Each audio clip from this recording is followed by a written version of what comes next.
The website is really the hub. The website is where all of your traffic should be going.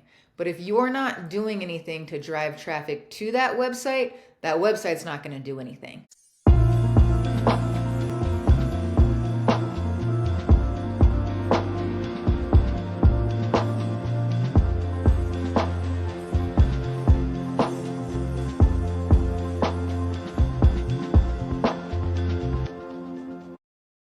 Well, hey, welcome back to the Amanda Kaufman Show. And today I am joined by Paige Weiss, who is the founder, CEO, and general badass for Tree Ring Digital. She's got 16 years of experience working across multiple different industries. Her specialty? She is a master of all things digital. So, websites, social media, and so on. Paige, I am so excited that you're here. Welcome to the show. Well, thank you so much for having me. I'm really excited to be here as well. Thank you. Yeah, I love it. So Paige and I hit it off when we're both part of like a business incubator kind of a situation, and we like got into it the other day, just like a huge bit of flow about digital assets and about people running businesses more confidently with their digital content. So I was like, goodness, we need to have a conversation here on the show. So, Paige, I'm just so curious. Like, I love asking my guests, why this? I mean, you're clearly brilliant. You could do anything. Why have you decided to focus on building a business centered around digital assets and growing web presence and digital marketing and all this stuff? Yeah, it came from a need of like, how do I make money? And architecture isn't working in 2008. It was not happening. And so I was just trying to figure out, Wow. yeah. So I was like, what do I do? And I didn't really know, and I just decided, why don't I take some of the skills I sort of know, which is a little bit of design, and put it into, let me teach myself web design.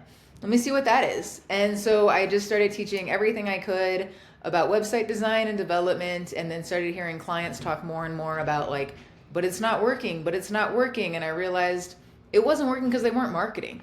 And so that's when we started expanding into a full service agency so that we could really assist the clients through that entire journey of what that looked like.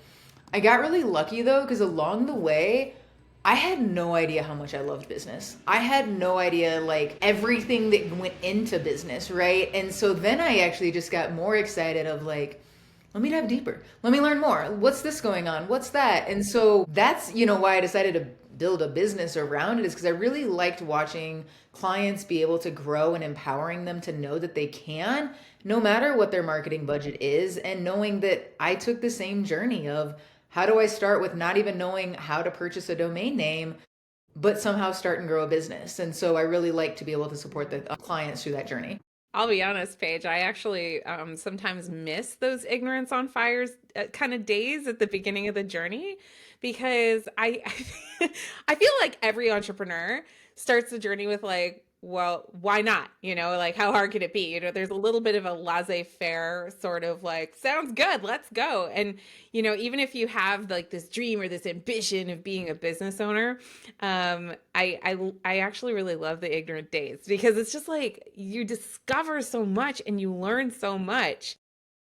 Oh my goodness. Or So, you have no fears. You're like, why not? And you just keep diving in, right? And now it's right, like, maybe I right. And the back more off. you can access that attitude, the better. I'm 8 years into my journey, so I'm like halfway on your timeline there. But I find the more I can kind of nurture that curiosity and that, wide-eyed wonder of like, I wonder if this will work. How do you do this? And especially with ChatGPT now, my goodness, it's so powerful. So much.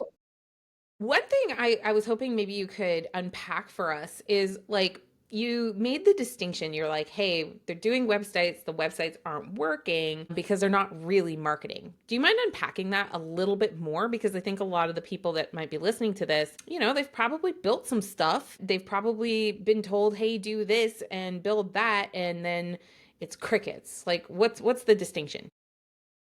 Yeah, and it's frustrating when it's crickets, and that's what we really, looked at is the website is really the hub. The website is where all of your traffic should be going. But if you're not doing anything to drive traffic to that website's not going to do anything. So you can put it up there, you can build it, but they won't come, is like the saying goes, in this situation unless you are doing some sort of marketing. Marketing can come in a variety of ways. However, just building a website is not going to automatically bring you all of it. Building the most amazing website with all automation, streamlining, and processes in place won't make visitors come to the site. You still have to be out promoting your brand, getting brand recognition, and getting it all out there before it'll actually start generating leads. And that's really where that difference starts to come in is once we start marketing, though, yes, we want the website to have the right messaging, tell the story, be generating the leads, getting them through that pipeline and process. And it's how everything comes together. But just building a website isn't going to get the business that you're looking for. So good. Yeah, I think about those interventions of like the website, setting up like your social profiles, all of those things that we're told to like do and build. The way I think about it, and I'm curious, like, please argue with me, publicly. That would be awesome. But the way I think about it is I'm like, those are actually conversion points, right? That's not the why someone would seek out your website or why someone would even stumble upon your website or have your website like catch attention. And when I say website, I'm like actually your business or even your presence. Like why would people notice you and get that visibility? So I am so curious, like a lot of the people that I work with are typically like experts, coaches, service providers. What are some of your favorite kind of go-to tactics to get that traffic happening and kind of activate into the marketing? I think, with that, especially in that coaches consultant space, that is one of the few areas that I start saying you really do have to start niching. I'm not a big advocate for like niche.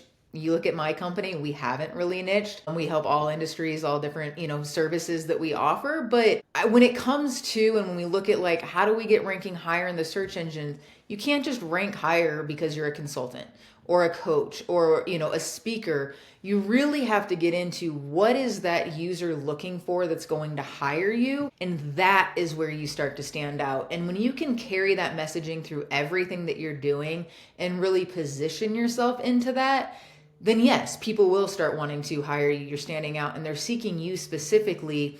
It also starts to narrow out how much your competition is.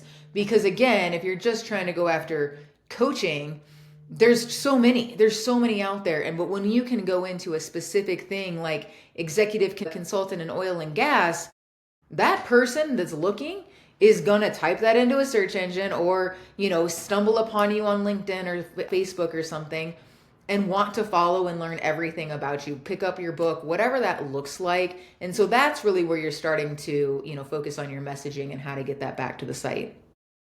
I love that. Yeah, I've been helping coaches to be more successful in really having the conversations that convert and the conversations that matter with people. And when I think about, digital presence and social media and online presence, like my general philosophy is that it really should be an extension of those powerful conversations that you're having. And one of the things that I noticed that was a huge breakthrough was that nobody really wanted coaching.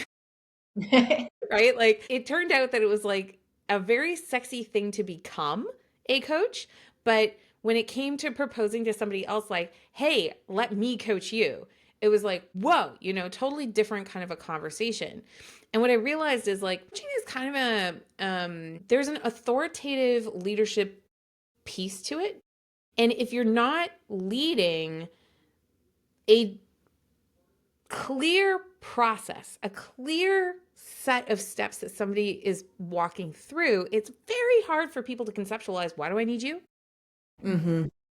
What's your purpose again? And sometimes I have to admit, like, I envy business owners like you sometimes because I'm like, man, it's easier to understand that you've got a website. You can look at the Google Analytics and you can like see it. So, what would you say to somebody who is maybe doing something that's a little bit more perhaps feels invisible? Like coaching, right? Like they want to activate into that. They want to bring the specialty. The way I like to teach it is I like to say, and I'm not leading the witness, just telling you. The way I like to teach it is like figure out what's the problem that they're facing that's keeping them up at night and market to the problem and present a solution, and then be the coach bringing the solution. That's generally how I like to teach it. But I'm curious, like, what are your insights on that?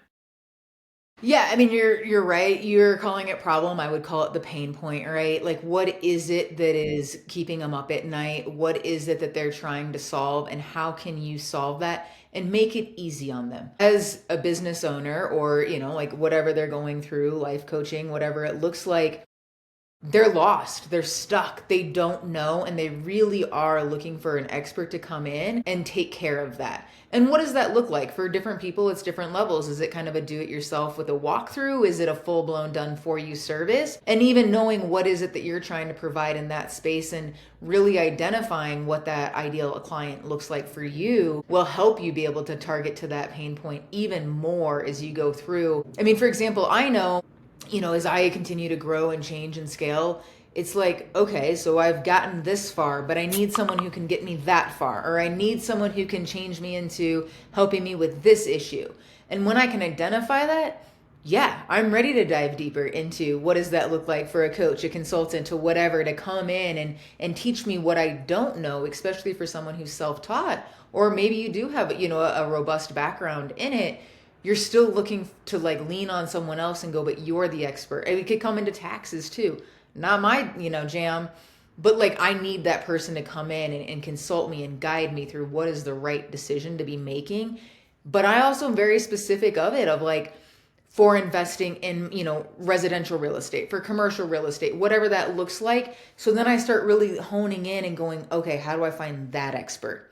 And that's kind of that example I was saying earlier of the deeper you can get into that exact pain point and what you're trying to do, instead of just, I'm wanting to coach anyone and everyone, the easier it's going to be to start, not feel so invisible in that area. There's a big distinction in how you're talking about this, and I really just want to shine a light on it because you're doing such an amazing job. Thank you. You're talking about this pain point, and I think one area that a lot of coaches kind of get tripped up into is they look, people who get into service-based businesses are generally extremely empathetic, heart-led kind of people. So they look around and they see all this pain around them. It's like, oh, somebody's really upset about the election cycle. Pain point, right? Somebody just lost their job. Pain point. Somebody has a unfortunate health condition. Pain point, right? So they're like looking all the way around at these pain points. And like, this is one of those podcasts that y'all rewind and really listen to what Paige said, because the distinction I'm hearing is, yes, it's a pain point, but it is a pain point that you, as the consumer, have identified and that you Mm-hmm. are ready to part with. Like you want to let it go.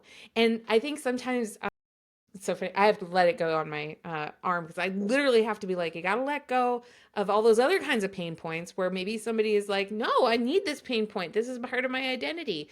No, I need this pain point, because I'm not ready to do the work for the transformation, versus the pain points like you just described, where it's like, all right, I've got this gap, I've got this goal, this thing I want to attain. It is painful for me that I don't have the ambition attained, right? And typically, I find that selling coaching in that space is just night and day easier, right? Easier and more fruitful for the client.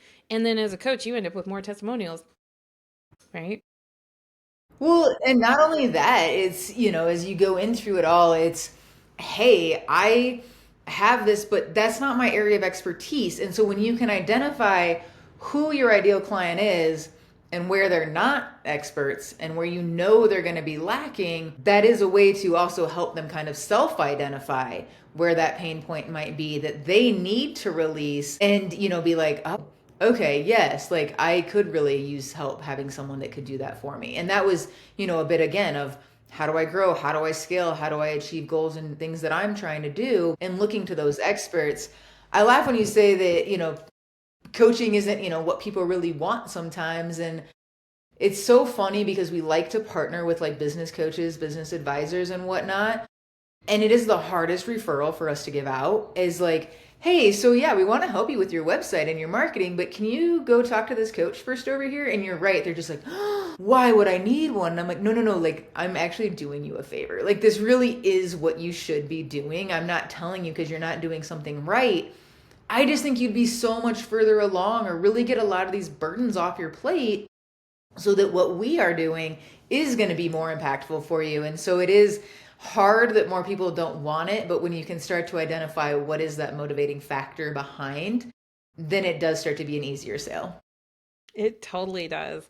Now, kind of related to this, I'd love for you to maybe just shine a little bit of a light on your take on branding, because to your point, I know when I started coaching and I thought, and like this is again the ignorance on fire, I thought that if I just did a banger good job, then people would like refer me. I'd end up with this flywheel and like everybody would like send referrals like crazy.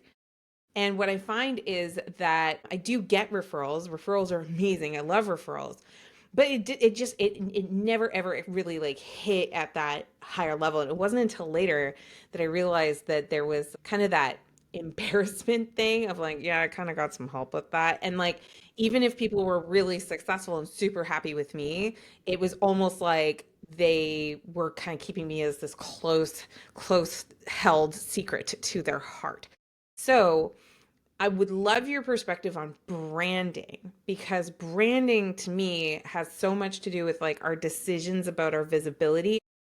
Like really it permeates pretty much all of your behaviors through your entire business, but I'd love your take. Like, what is branding to you and what role does it play in growing a business successfully, especially online? Yeah, for me, branding is just one of those where you need to hone in on it and it covers so many things. It's not just what does your logo look like? It's not just what are the colors that you're using, right? I mean, it gets into what is the story? What is the imaging or imagery? What is, just everything? How cohesive does everything come together to make that happen for brand? And I think a lot of people, when they first get started, think, I mean, we've had, clients come to us and like, oh, I don't need a logo. Just throw up some text that say my name and we'll keep moving, we'll deal with that later. And it's like, but that's also like the first thing they see and the thing that's an identifier. So like it should have something there that helps you stand out above just the name of your business and a font. And so, diving deeper into all of that. But when it comes to your digital presence, for me, it's really like the more you put into that, the more people take you seriously. And the more people see, wow, they really are established. They're taking, they're really good at what they do. They are the experts. They care. They've put time into these things. And that's really where your brand starts to shine. If you've got your socials all discombobulated and nothing's consistent, whether it's the imagery, whether it's how frequently you post, whether it's the style in which you're posting, is one example, or your social isn't matching your website, then people are like, why would I pay X amount to work with this person if like is it really worth it? Where is this money going? What's going on? But when you can put all that together and really look sharp and on point, they won't care. When your messaging aligns and everything is looking really good, they'll go, yes, here's my money. I know you're going to take care of what I need. And I can tell because you're also doing a good job and you're also representing your brand very, very well. Yes, I love this. I love this. I work with a lot of people who have a prior experience as an employee, so they understand the idea of professionalism in that context. And what's coming up for me as you're describing this is I'm like, oh my gosh, yeah, like that. It's essentially your professionalism, on display 24/7 through your different assets and how you actually show up. And I know for me, I started my entrepreneurial journey. I'm laughing because, and hardly able to spit it out because, look, I was done with corporate. I was done with just like I felt like I was peacocking. I felt like I was not being my most authentic self. And I had like this huge rebel moment where I was like, branding doesn't matter. So then I wound up for years with this super hodgepodge of presence. I was very present, but again, like the look and the feel and everything, it just changed so much. And looking at that, I was realized later, I was like, whoa, that was my brand. And my brand looks like a freaking tornado, right? I think we Like, can all say that. I mean, if I look back, I still keep a couple business cards from like when I first started as a completely different company yes. name of just look how far you've come. I can't even believe you put that out there. But we did, and that's also just part of it of you have to start somewhere, get moving, and then let that brand continue to evolve on its own as you continue to invest and pay attention and see what's working, what's not. I'm with you though. I'm like, that's what I was putting out there before. Oh my. Okay. So it's just a nice little reminder of where we've come from. It's so true. It's so true. And for me too, it was also a reminder of like the value of building relationships across multiple different disciplines, because, I was able to like build friendships and build connections and business connections with people who did really have aesthetic talent, right? Not just the eye, but like they could actually say, "Hey girl, like, you might want to just like that's garish. Like, let's figure something else out." So good. Well, Paige, what is the best way for people to keep up with you and follow you? Yeah, the best way to keep up with us is going to be on LinkedIn, more specifically Paige Weiss under my profile. That's where a lot of stuff gets posted related to the company. I'm personally not that great on the company side of it all. We're still kind of mixing, but I just know, I'm out there so much that it's a great way to stay in touch with me. That's awesome. That's awesome. Well, thank you so much for joining me on an episode here on the show. This was a real pleasure. Yeah, absolutely. Thank you again so much for having me, and I'm, looking forward to continuing to stay in touch. Amazing, amazing. And hey, dear listener, don't forget to smash that subscribe button. And if this spoke to you in any way, if there was any part of it that lit you up or inspired you forward, make sure you grab the link to the episode and text it to your friends. 3 friends maybe might want to actually hear about the progress that we make through our entrepreneurial journeys. And if you have 30 seconds, just 30 seconds, could you please leave an honest review? Because I honestly thought that Paige did an amazing 5-star job. That's my honest opinion there. But it does genuinely help people make the choice to listen to these episodes and discover us. And we are very grateful when you do that. Awesome. Well, thank you so much for joining us, and we will see you on a future episode. Do what matters in the meantime.